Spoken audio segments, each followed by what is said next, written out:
الصلاة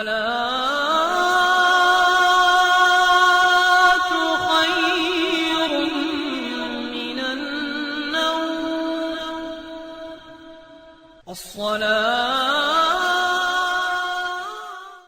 اعوذ باللہ من الشیطان الرجیم. بسم اللہ الرحمن الرحیم. السلام علیکم ورحمۃ اللہ وبرکاتہ. میرے عزیز بھائیو بہنوں اور بچوں، آج کی ویڈیو اس لحاظ سے بہت اہم ہے کہ روزے چاہے ماہ رمضان کے ہوں یا کسی بھی اور مہینے کے روزے ہوں، تو اس روزے دار کا روزہ افطار کروانے کا ثواب اور اس کی فضیلت میں بیان کروں گا. میرے عزیزوں، یہ سب سے بہترین ہے کہ اگر اللہ تعالیٰ آپ کو توفیق دے اور آپ کسی کی افطاری کروا سکیں. اور اس کا ایک فائدہ جو سب سے بڑا ہے وہ میں آپ کے ساتھ شیئر کرتا ہوں. میں نے اگر کوئی روزہ رکھا ہے تو ہو سکتا ہے میں اس کو اس کی اثر روح کے ساتھ نہ رکھ سکا، یا میں اس حساب سے نہیں رکھ سکا کہ اس کی تمام شرائط کو پورا کر سکوں، کیونکہ روزہ جو ہے یہ پورے جسم کا ہے. صرف پیٹ کا روزہ نہیں ہوتا کہ آپ نے بھوکا پیاسا رہ لیا اور آپ کا روزہ ہو گیا. تو بات یہ ہے کہ پتہ نہیں میرا روزہ مکمل ہوا ہے، کیسے ہوا ہے، ہوا بھی ہے روزہ مکمل، لیکن اس کا اجر، اس کا ثواب مکمل نہیں ملا. تو اس میں جو سب سے خوبصورت اور بہترین بات ہے، اگر آپ کسی کا روزہ افطار کرواتے ہیں تو آپ کو مکمل اور بہترین روزے کا ثواب ملے گا. سبحان اللہ. میرے آقا کریم تو جہاں صلی اللہ علیہ وآلہ وسلم نے ارشاد فرمایا، جو کسی روزہ دار کا روزہ افطار کرواتا ہے تو اللہ تعالیٰ روزے دار کے اجر کو کم کیے بغیر اتنا ہی اجر روزہ افطار کروانے والے کو عطا کرتا ہے. سبحان اللہ. تو آقا کریم تو جہاں صلی اللہ علیہ وآلہ وسلم کے دور میں کچھ صحابہ بہت غریب تھے، تو ان میں سے ایک صحابی نے عرض کی، یا رسول اللہ صلی اللہ علیہ وآلہ وسلم، ہم میں سے کچھ ایسے لوگ ہیں جو روزہ افطار نہیں کروا سکتے، اتنی طاقت ہی نہیں رکھتے کہ ہم کسی کا روزہ افطار کروا سکیں، تو ہم تو یہ ثواب نہیں پا سکیں گے. تو میرے آقا کریم نے فرمایا، لازم نہیں ہے کہ تم کسی کو سیراب کر کے ہی اس کا روزہ افطار کرواؤ. میرے آقا کریم نے فرمایا، دودھ کا ایک گھونٹ یا پانی سے ایک گھونٹ، یا میرے آقا کریم نے فرمایا کہ کھجور کا صرف ایک ٹکڑا ہی دے کر کسی نے کسی کا روزہ افطار کروا دیا تو اللہ کریم اس کو پورے روزے کا ثواب عطا فرمائے گا. اور جس نے اللہ نے اس کو توفیق دی، اس نے پورا اہتمام کیا کہ اس کو صحیح افطاری کروائی، اس کو سیراب بھی کیا، اس کو پیٹ بھر کے کھانا بھی کھلوایا، تو میرے آقا کریم نے فرمایا کہ اللہ تعالیٰ قیامت کے دن اسے میرے ہاتھوں سے حوض کوثر کا جام نصیب کرے گا. سبحان اللہ. اور میرے آقا کریم نے فرمایا کہ اس حوض کوثر کا جب اسے جام ملے گا اور وہ پی لے گا تو رسول کریم نے ارشاد فرمایا کہ جنت میں داخل ہونے تک حشر کا سارا دن، جو ایک دن 50,000 سال کا ہوگا، اس سارے دن میں اسے پیاس نہیں لگے گی. یعنی وہ ایک مرتبہ اس بندے نے وہ حوض کوثر کا جام پی لیا تو وہ اتنے بڑے دن میں اسے جنت تک پہنچتے ہوئے اسے پیاس نہیں لگے گی. میرے عزیزوں، ماحول پیدا کریں. یہ لازمی نہیں ہے کہ آپ بہت اہتمام کریں. اگر آپ ایک مٹھی کھجوروں کی مسجد میں بھجوا دیں، یا جو بھی اللہ نے آپ کو توفیق دی ہے، یا ہمسایوں کے گھر بھجوا دیں، یا کسی غریب بندے کے گھر میں بھجوا دیں کہ جناب آج یہ روزہ میری جانب سے آپ کھول لیں، تو آپ کی چند کھجوریں دی ہوئی بھی تو وہ آپ کے نامہ اعمال میں ایک مکمل روزے کا ثواب درج ہو جائے گا. کسی کو ایک گھونٹ پانی کا ہی پلا دیں تو وہ بھی آپ کے نامہ اعمال میں مکمل ثواب لکھا جائے گا. اور میرے عزیزوں، یہ ایسا مہینہ ہے کہ جس میں مومن کے رزق میں اللہ تعالیٰ کی طرف سے برکت ڈال دی جاتی ہے. مومن کا رزق بڑھا دیا جاتا ہے. اگر آپ کسی کو دیں گے تو آپ کے رزق میں اللہ تعالیٰ برکتیں عطا فرمائے گا. اس میں جس کسی نے افطار کروایا کسی روزے دار کو، تو وہ اس کے لیے اس کی گناہوں سے مغفرت کا سبب بن جائے گا اور اس کی گردن کا آگ سے چھٹکارا پانے کا ذریعہ بن جائے گا. کسی بھی روزے دار کا روزہ افطار کروانا. اب اس میں جو آگے بھی تفصیل میں بیان کروں گا وہ تھوڑی سی سمجھ لیجئے.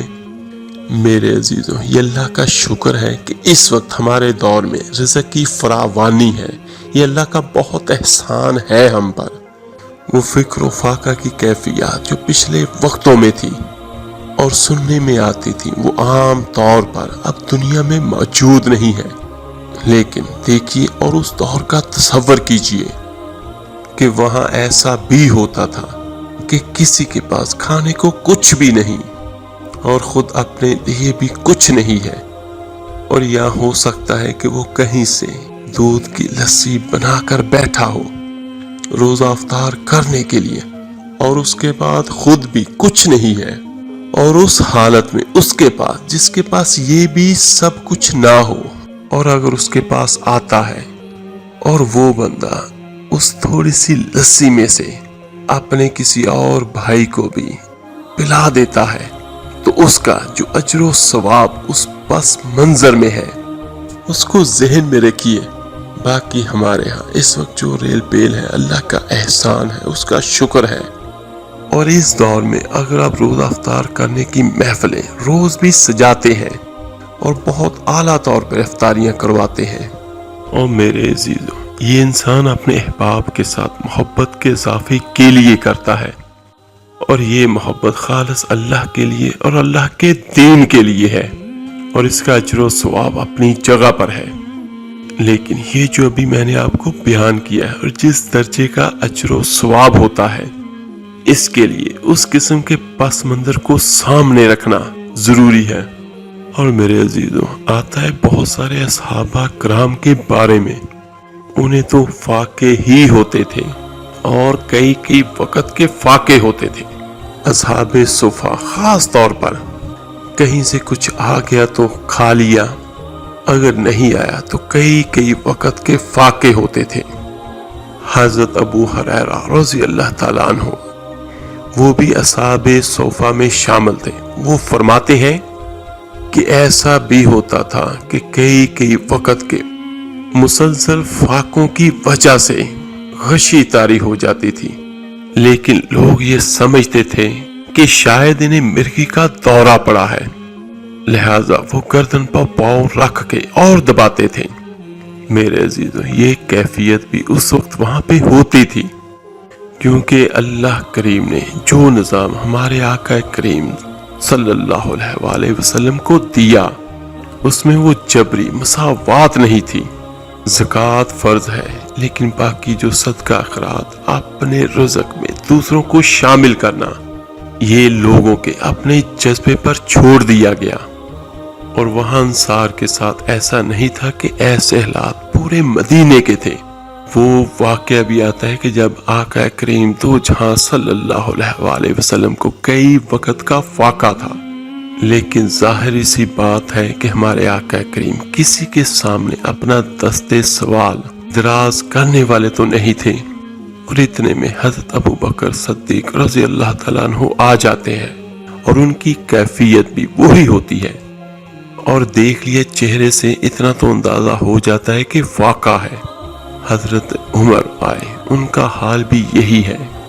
تو ہمارے آقا کریم ان دونوں کو لے کر اٹھے اور ایک انصاری کے باغ میں پہنچے، اور ان صحابی کی تو عید ہو گئی کہ آقا کریم تشریف لے آئے. وہ فوراً دوڑے اور باغ میں سے انگوروں کے گوشے کچھ اور چیزیں ساتھ ملا کر فوراً رکھیں، اور پھر چھری ہاتھ میں لے کر دوڑے لب کے کہ کسی جانور کو ذبح کریں اور پھر کہ وہ ضیافت کا اہتمام کریں. تو میرے آقا کریم نے فرمایا کہ دیکھنا کسی دودھ دینے والے جانور کو ذبح نہ کرنا، کہ یہ نہ ہو کسی بکری کو ذبح کر لو جو دودھ دیتی ہو اور اس کا دودھ اس کی بچوں کے لیے ہو اور تم اسے ذبح کر دو۔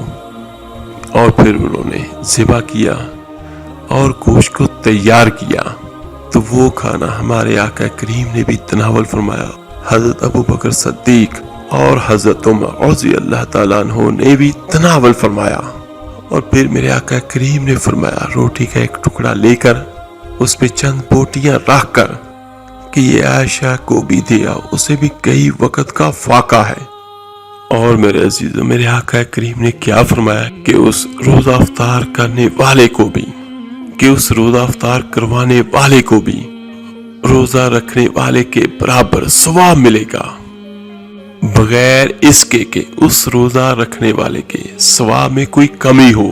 اس کا اپنی جگہ پر اجر و ثواب رہے گا، لیکن جس بندے نے افطار کروایا اس کو اس کے برابر اجر مل جائے گا۔ اور میرے عزیزوں، اس میں ایک بات اور میں آپ کو واضح کر دیتا ہوں کہ بہت سارے لوگ ایسے ہیں جو اپنے مفاد کے لیے کسی کو افطاری کرواتے ہیں کہ کسی بڑے آدمی کو، کسی سیاسی بندے کو افطاری کروا دیں، اور یہ بھی ہے کہ آپ کو یہ بھی پتا ہے کہ اس کا روزہ نہیں ہے، تو پھر میرے عزیزوں اس کا ثواب صرف کھانے تک رہ گیا، اس کا روزے کا ثواب ہی کوئی نہیں۔ تو اگر آپ کو شوق ہو افطاری کروانے کا تو کوشش کیجئے گا کہ ان غریبوں کا حصہ بھی ہو، تو ان کے لیے بھی کچھ نہ کچھ لازمی ہو، کیونکہ وہ غریب شخص ہو سکتا ہے وہ کتنے فاقوں سے گزرا ہو، جب وہ پیٹ بھر کے کھائے گا تو اس کی روح بھی آپ کے لیے دعا کرے گی اور اللہ کی رحمتیں اس کھلانے والے پر نازل ہوں گی۔ تو میرے عزیزوں، یہ جو مہینہ مبارک ہے اس کے 3 عشرے ہیں۔ پہلے عشرے کے بارے میں فرمایا وہ اللہ تعالیٰ کی رحمت کا مظہر ہے، اور اس کا درمیانی عشرہ جو ہے وہ گویا کہ اللہ تعالیٰ کی طرف سے مغفرت کا پروانہ لے کر آتا ہے، اور اس کا آخری عشرہ وہ تو گویا آگ سے مستقل طور پر چھٹکارا پا جانے کا پروانہ ہے۔